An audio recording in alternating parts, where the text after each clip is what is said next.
Fontes de energia e impactos ambientais. Sétimo ano, página 162 a 170. O ser humano retira da natureza diversos elementos para sua sobrevivência.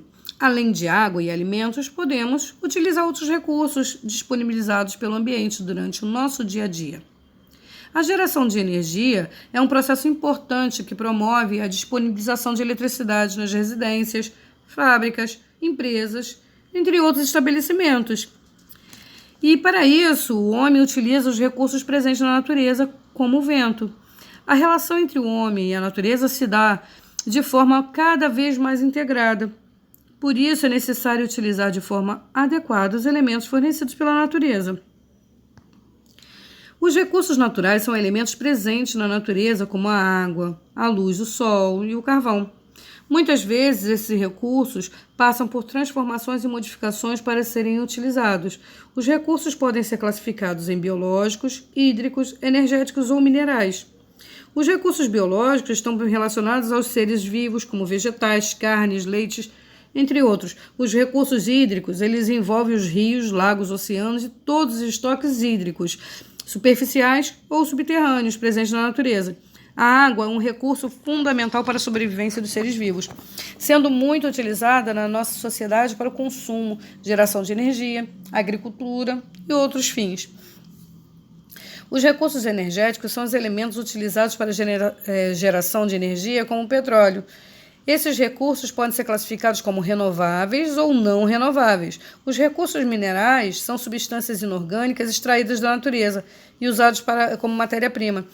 Eles podem ser metálicos, como o ferro e o cobre, ou não metálicos, como o mármore e o quartzo.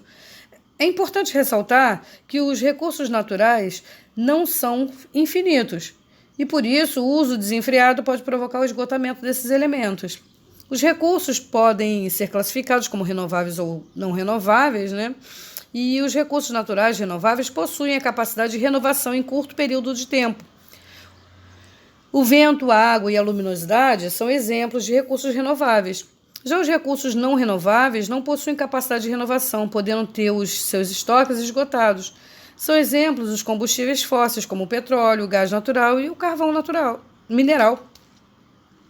A cada dia, a sociedade dá um passo à frente de um desenvolvimento mais sustentável. Um exemplo é a forma pela qual a energia elétrica vem sendo produzida. Com o passar dos anos, a preocupação pelo uso da energia limpa vem sendo pauta de uma grande discussão entre países. Os recursos naturais e fontes energéticas. As nossas atividades cotidianas requerem o uso da energia elétrica, seja para funcionamento dos eletrodomésticos, como acender as luzes, ou para funcionamento de fábricas contendo grandes máquinas. Essa energia pode ser gerada a partir de diferentes recursos, conforme veremos a seguir. A energia solar. Nesse tipo de energia, a luz do sol é usada na geração de energia elétrica. É uma energia inesgotável e que não provoca impactos na natureza. Por isso, a energia solar é considerada uma energia limpa. A energia solar pode ser gerada através de painéis solares, térmicos, células fotovoltaicas, entre outros objetos. No Brasil, esse tipo de energia não é muito utilizada, já que o custo da instalação e manutenção é alto. Na energia eólica, a força dos ventos é utilizada para a geração de energia. Nesse caso, os cataventos são posicionados em áreas com grande circulação de massas de ar que, ao girarem, transforma esse tipo de energia em elétrica. A energia hídrica utiliza o movimento de água para a geração de energia. Nesse caso, há a transformação de energia hidráulica e cinética em energia elétrica. É a fonte energética mais utilizada no Brasil e, apesar de renovável, traz prejuízos ao meio ambiente, tais como inundações das áreas naturais, alteração do percurso dos rios, morte de espécies, alteração do ecossistema. A energia geotérmica é utilizada o calor presente no interior da Terra para a geração de energia. Em algumas partes do planeta, esse calor está mais próximo da superfície e, por isso, pode ser utilizado. O impacto ambiental, nesse caso, é baixo, sendo essa usada para aquecer casas, estufas, piscinas, entre outras. A energia da biomassa. A biomassa é toda a matéria orgânica utilizada na produção de energia, como restos de alimentos, plantas, madeiras e afins. Nela pode ser utilizados materiais que seriam descartados, como o bagaço da cana-de-açúcar.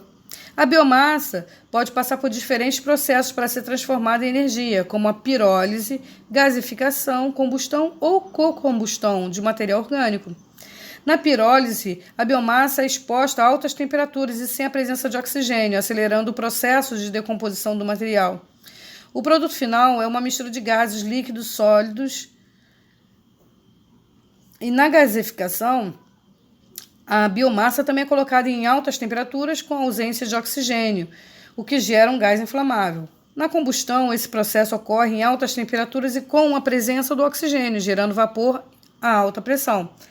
Na cocombustão, visa substituir partes do carvão mineral por biomassa. Nas usinas termoelétricas, a substituição acarretaria na redução da emissão de gases poluentes.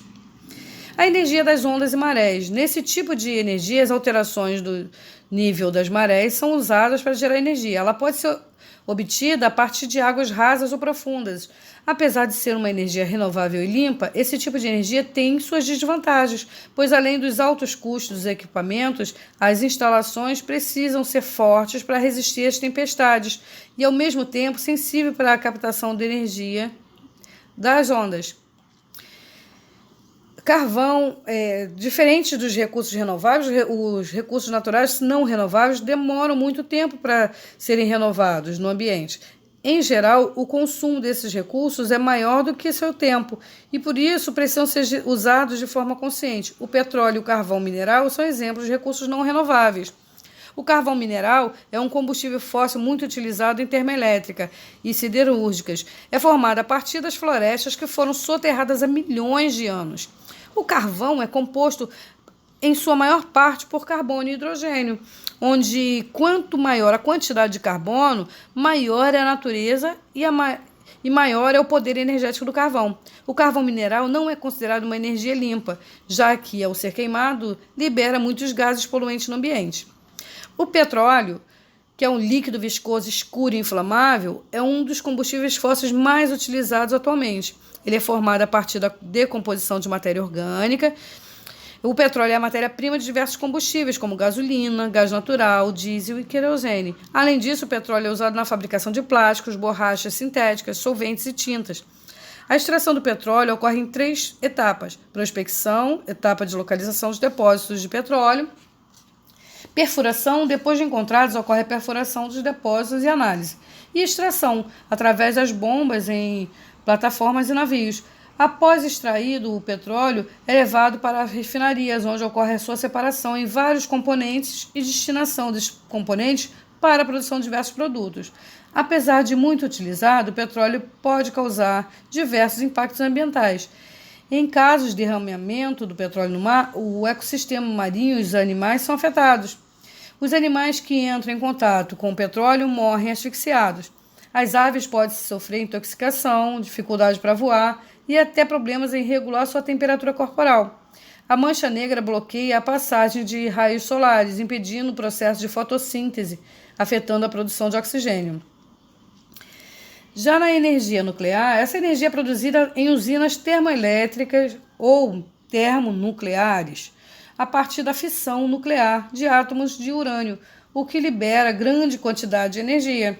O lixo atômico é uma das maiores preocupações dos ambientalistas. Os resíduos produzidos nesse processo podem causar sérios danos ao organismo, como câncer, defumações e leucemia. Em Goiânia, por exemplo, o acidente com Césio 137, em 1987, ganhou uma grande repercussão nacional. Na época, um aparelho de radiologia contendo Césio 137 foi descartado de forma incorreta e encontrado por catadores de um ferro velho, que desmontaram o aparelho. Durante o processo, entraram em contato com o resíduo que, devido à coloração azul, chamou a atenção dos trabalhadores. Os mesmos o levaram para casa e distribuíram para familiares e amigos. Com o passar dos dias, começaram a apresentar sintomas como vômito, diarreia e tontura. Posteriormente, várias pessoas vieram a óbito e outras ficaram com